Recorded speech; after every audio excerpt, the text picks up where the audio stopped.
अब हम देखते हैं समुच्चयों के प्रकार क्या होते हैं। समुच्चय के अंदर अवयवों की संख्या के आधार पर हम समुच्चय को दो प्रकार से बांट सकते हैं। कितने प्रकार से? दो प्रकार से। पहला क्या होता है? परिमित समुच्चय, और दूसरा क्या होता है? अपरिमित समुच्चय। परिमित समुच्चय क्या होता है? वह समुच्चय जिसमें अवयवों की संख्या निश्चित होती है। परिमित समुच्चय क्या कहलाता है? वह समुच्चय जिसमें अवयवों की संख्या क्या होती है? निश्चित होती है। ठीक है ना, उसको क्या बोलते हैं? परिमित समुच्चय बोलते हैं। जैसे मान लीजिए कि यहाँ पे एक सेट ए है, ए बराबर 1 2 3, यहाँ पे 3 अवयव हैं। ठीक है ना। परिमित समुच्चय का मतलब ये हुआ जिसमें हम अवयवों की संख्या की गिनती कर सकें। ठीक है ना, वो क्या कहलाता है? परिमित समुच्चय। 2 हैं, 5 हैं, 10 हैं, कितने अवयव हैं उस सेट के अंदर, अगर हम उनकी गिनती कर सकते हैं तो वो आपका क्या कहलाता है? परिमित समुच्चय। अब अगला देखते हैं अपरिमित समुच्चय। अपरिमित समुच्चय क्या होता है? जिस समुच्चय में अवयवों की संख्या अनिश्चित हो, मतलब जो सेट के अंदर अवयव हैं उनकी संख्या क्या हो, हम गिन ही ना सकें कि कितनी संख्याएं हैं। जैसे नेचुरल नंबर का सेट, ये क्या है? एक अपरिमित समुच्चय है। ठीक है ना। और अपरिमित जो समुच्चय होता है उसमें अवयवों की संख्या तो हम गिन ही नहीं सकते। और अगर ऐसे नेचुरल नंबर का सेट बना है तो नेचुरल नंबर कितने होते हैं हम बता ही नहीं सकते। ठीक है ना, इसलिए क्या हो गया? अनिश्चित अपरिभाषित समुच्चय कहलाता है। अपरिमित है। ठीक है ना, अपरिमित समुच्चय कहलाता है। अब देखिए इन दोनों समुच्चयों के भी पार्ट हैं। देखिए परिमित समुच्चय के क्या पार्ट हैं? परिमित समुच्चयों की संख्या के आधार पर जो समुच्चय होते हैं वो कितने प्रकार के होते हैं देखते हैं। पहला होता है रिक्त समुच्चय। रिक्त समुच्चय क्या होता है? वह समुच्चय जिसमें कोई भी अवयव ना हो। ऐसा भी तो हो सकता है कि कोई सेट ऐसा हो जिसमें कोई अवयव ही ना हो। ठीक है ना, तो वह रिक्त समुच्चय कहलाता है। और इसे हम फाई से या मझले ब्रैकेट के अंदर कुछ नहीं लिखना है, यहाँ पे जीरो भी नहीं लिखना है, क्योंकि जीरो अगर लिख दिया तो एकल समुच्चय हो जाएगा, क्योंकि इसमें एक अवयव आ जाएगा। ठीक है ना, तो यहाँ पे कुछ नहीं लिखना है, से निरूपित करते हैं।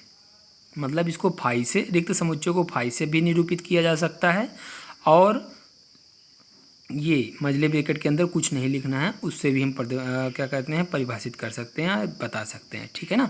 अब देखिए यहाँ पे जैसे ए बराबर क्या है? मझले ब्रैकेट के अंदर मैंने कुछ नहीं लिखा है। ठीक है ना।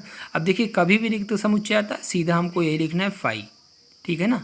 तो अब देखिए यहाँ पे खास बात ये आई, एक यहाँ से वो उठता है, प्रमेय उठती है कि रिक्त समुच्चय जैसा कोई समुच्चय नहीं होता है। ठीक है ना, अभी इसको समझाते हैं। उसके बाद देखिए दूसरा क्या है? दूसरा एकल समुच्चय है। एकल समुच्चय क्या होता है? वह समुच्चय जिसमें केवल एक अवयव हो। ऐसा समुच्चय जिसमें मझले ब्रैकेट के अंदर केवल एक अवयव हो, केवल एक, तो वह एकल समुच्चय कहलाता है। जैसे ए बराबर मझले ब्रैकेट के अंदर केवल मैंने पी लिखा है, यहाँ पे कुछ भी हो सकता है। ठीक है ना। अब अगला देखते हैं युग्म समुच्चय। युग्म समुच्चय क्या कहलाता है? वह समुच्चय जिसमें केवल दो अवयव हों। जैसे मान लीजिए मल्ले ब्रैकेट के अंदर 5 3 हो, या 7 5 हो, या 2 5 हो, या 1 2 हो, या ए बी हो, या एक्स वाई हो, कुछ भी हो, लेकिन केवल दो अवयव होने चाहिए, तो वो क्या कहलाता है? युग्म समुच्चय कहलाता है। अब देखते हैं समान समुच्चय। समान समुच्चय क्या होता है? जब दो समुच्चय ए और बी में समुच्चय ए के प्रत्येक अवयव, दो समुच्चय हों आपके पास ए और बी, और समुच्चय ए के प्रत्येक अवयव समुच्चय बी के हों। मतलब समुच्चय ए के जितने भी अवयव हैं वो समुच्चय बी से मिलने चाहिए, और बी के प्रत्येक अवयव समुच्चय ए के अवयव हों। मतलब समुच्चय बी के जो अवयव हैं वो प्रत्येक अवयव वो समुच्चय ए के प्रत्येक अवयव से मिलने चाहिए। ठीक है ना, तो हम ये कहते हैं कि इस दोनों जो समुच्चय है वो क्या है? समान समुच्चय है। अब अगला देखिए समतुल्य समुच्चय। समतुल्य समुच्चय क्या होता है? वह समुच्चय जिसमें जैसे मान लीजिए जब दो समुच्चय ए और बी में अवयवों की संख्या समान हो। देखिए समान समुच्चय और समतुल्य में बहुत माइनर सा डिफरेंस होता है।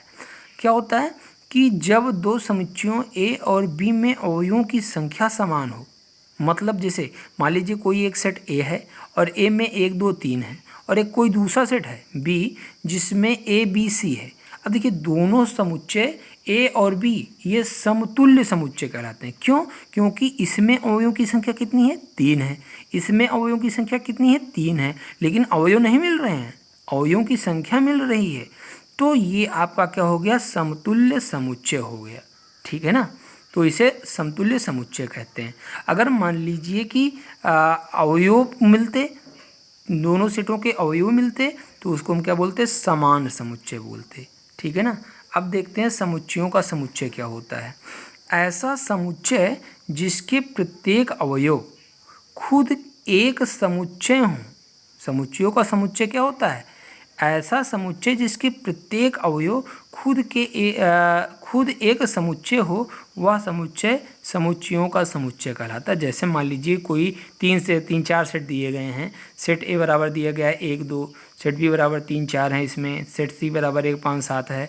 अगर इन सभी सेटों को हम एक स्थान पे कामा करके लिख दें और उसके बाद फिर से मझले ब्रैकेट में उसको बंद कर दें, तो ये क्या कहलाता है, ये समुच्चयों का समुच्चय कहलाता है।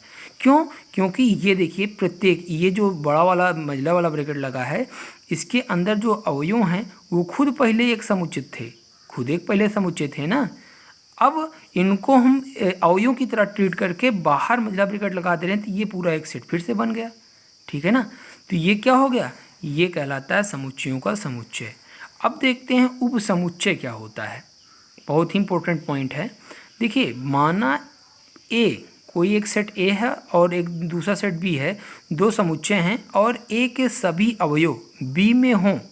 मतलब क्या है कि सेट बी में ए के सारे अवयव हों और इसके अलावा और भी अवयव हो या ना हो, सेट बी का उप समुच्चय सेट ए होगा। कहने का मतलब ये है कि अगर सेट ए मान लीजिए क्या है 1 2 है, सेट बी आपका क्या है 1 2 5 7 है, तो देखिए अब इसको हम कैसे लिखेंगे, A is a subset of B. मतलब क्या है, इस सेट में जो एलिमेंट लिखे गए हैं इन, और इस सेट में जो एलिमेंट लिखे गए हैं, इसमें 1 और 2 है और इसमें 1 और 2 है और 5 7 भी है। तो कह सकते हैं क्या कि जो सेट बी है, इस सेट बी का उप समुच्चय, मतलब इसके अवयव से इसके जो सेट बी के अवयव हैं, 1 2 अवयव या सारे अवयव निकाल कर जो नया हम सेट बनाते हैं, इस सेट का वो नया वाला सेट क्या कहलाता है, उप समुच्चय कहलाता है, ठीक है ना। और उसको प्रदर्शित इस प्रकार करते हैं, ठीक है।